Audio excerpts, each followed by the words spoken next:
大家好，我係 Robert。最近蓮塘口岸呢邊開咗間新餐廳啊，咁我梗係第一時間嚟試下啦。餐廳嘅招牌菜紅燒脆皮乳鴿，試完之後好有驚喜啊！招牌中山石岐乳鴿配翻藥膳湯底都係好正，飲嗰啖藥膳湯真係夠晒清甜啊！仲有試埋佢嘅豉油黃乳鴿，豉油黃乳鴿好入味，食落好有驚喜。餐廳位置就喺蘭亭國際商場，就喺蓮塘口岸旁邊，過嚟都係好方便噶。好，咁我哋就事不宜遲 ，Let's go 去片。首先就講下前往方法啦。餐廳就好近蓮塘口岸嘅啫，喺蓮塘口岸商業城行出嚟就會見到出邊嘅蘭亭國際商場，過到嚟呢邊就會見到餐廳嘅入口。餐廳名就叫做大鴿發啊！大鴿發呢個名除咗代表佢哋招牌菜中山石岐乳鴿，仲係寓意大家發嘅意思啊！招牌菜式就係佢哋嘅中山妙齡乳鴿，所有乳鴿全部都掛起嚟啊，全部都要風乾一段時間，咁樣食起嚟口感就會更加香滑。唔單止乳鴿啊，佢哋啲中山脆肉丸都係好新鮮，條條脆丸魚都係眼碌碌好精靈好生猛。我哋亦都可以喺蘭亭國際商場東門行入去，行到入去商場一眼就見到佢哋鋪頭啦，係非常之容易揾到噶。佢哋新開咗唔夠1個月啦，餐廳裝修環境都係非常之新，寫住非遺傳承百年鴿王啊！大鴿發餐廳嘅招牌菜式就係中山妙齡乳鴿，而且價錢都係好實惠嘅喎。見到佢哋有2人餐同埋4人餐都有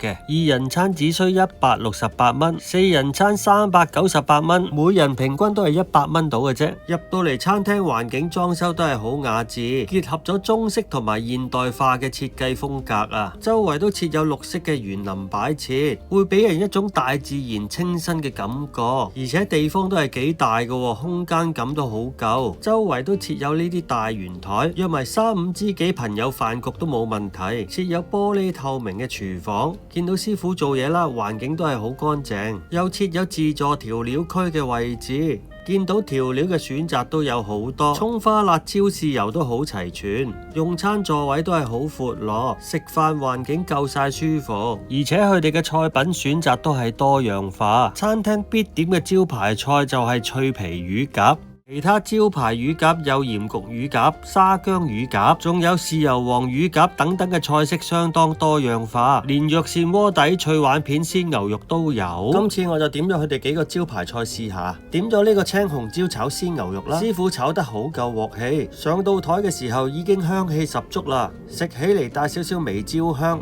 鹹香之中會有清甜嘅感覺，而且佢哋用嘅都係好新鮮嘅牛肉，牛肉口感鮮嫩得嚟夠彈性啊，係好開胃嘅一道菜，餸飯就一流。嚟到大鴿發必須要點佢哋乳鴿招牌嘅菜式啊，呢個係豉油黃乳鴿，賣相已經好吸引，係一道好經典嘅菜式嚟噶。用細火慢慢煮，等豉油慢慢滲入去乳鴿入面。另一個招牌必點就係佢哋嘅養生藥膳鍋底，配搭埋佢哋嘅中山石岐乳鴿一齊食。呢啲中山石岐乳鴿都係好新鮮嘅，一打開蓋就可以聞到好濃郁嘅藥膳香氣啦。鍋裏面都放滿咗藥膳嘅材料。另外我就點咗2隻中山石岐乳鴿，價錢就係96蚊。乳鴿嘅色澤都係好新鮮，會放入去鍋底度煮，滾起咗嘅藥膳鍋底真係好香啊，有好濃郁嘅藥膳香氣。呢個時候我哋梗係將啲中山石岐乳鴿放落去煮啦，職員都會幫我哋手，服務相當貼心。2隻乳鴿已經放滿晒整個鍋底啦，跟住就冚埋蓋啦，係需要煮20分鐘嘅，會有一個計時器俾我哋。煮緊乳鴿嘅時候呢，咁我哋就食呢個招牌紅燒脆皮乳鴿。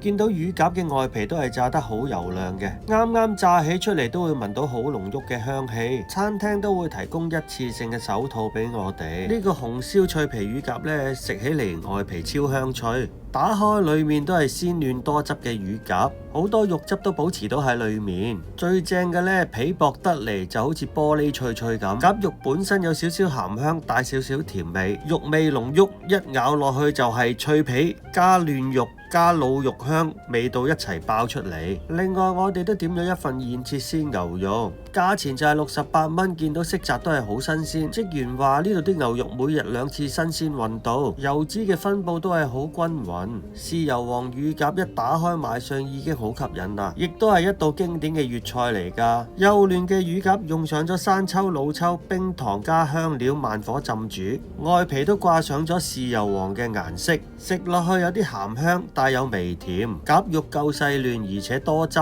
肉質富有彈性，帶有獨特嘅鴿香味道。加上用咗豉油、老抽、冰糖、香料慢煮，無論味道、口感、層次感都係好豐富。等咗20分鐘，中山石岐乳鴿終於煮熟咗啦。聽職員講呢，佢哋啲乳鴿都係鴿場直供，每日新鮮現湯，所以呢度啲乳鴿都係非常之新鮮。藥膳湯底煮咗20分鐘，乳鴿嘅精華同味道都煲到出晒嚟啊！啖湯飲落去都幾清甜下，煲咗20分鐘嘅乳鴿精華都喺晒湯底裏面，真材實料，藥膳味道都幾濃郁，乳鴿夠新鮮啊，食落去呢，肉質都幾嫩滑，會食到乳鴿嘅鮮甜香味，乳鴿嘅骨都幾腍嘅，連骨都可以食埋啊！呢個係一年四季都啱食嘅藥膳湯底。啱啱我哋就試咗佢哋幾款嘅招牌乳鴿菜式，見到佢哋嘅餐牌都有煲仔飯嘅選擇噶，我就揀咗佢哋嘅臘味煲仔飯。啱啱煲起嘅煲仔飯一揭開蓋啊，臘味嘅香味都撲面而嚟啊！職員會將香菜同埋豉油加入煲仔飯裏面，將所有材料攪拌均勻。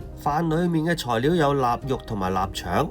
臘味嘅味道都係好香，油脂嘅香味滲晒喺煲仔飯入面啊！飯香軟得嚟，又帶少少臘味嘅甜味。特別之處，佢哋嘅煲仔飯又唔會煲得太乾。仲有煲仔飯嘅精髓係咩啊？就係飯焦啊！焦香同埋醬香兩種味道一齊出晒嚟。除咗乳鴿之外，餐廳另一個招牌就係脆鯇魚，我就點咗一份手打脆鯇魚丸。佢哋嘅脆鯇魚丸都係手工製作，用脆鯇魚做嘅魚丸食落去口感都係好爽彈，咬落去嗰下都幾脆口嘅，味道幾清甜，亦都唔會有腥味，而且魚肉夠新鮮，味道食落去都係好唔錯噶。現切鮮牛肉啊，佢哋嘅牛肉都係每日2次新鮮到店，就好似食潮汕牛肉一樣啊。牛肉嘅油脂分布都係好平均，而且色澤好靚好新鮮，煮嘅時間10秒8秒就 OK 噶啦，好似而家咁嘅狀態，有少少粉嫩嘅顏色，煮到7、8成熟嘅牛肉就啱啱好噶啦，口感夠嫩滑，好重牛肉嘅香味，夠新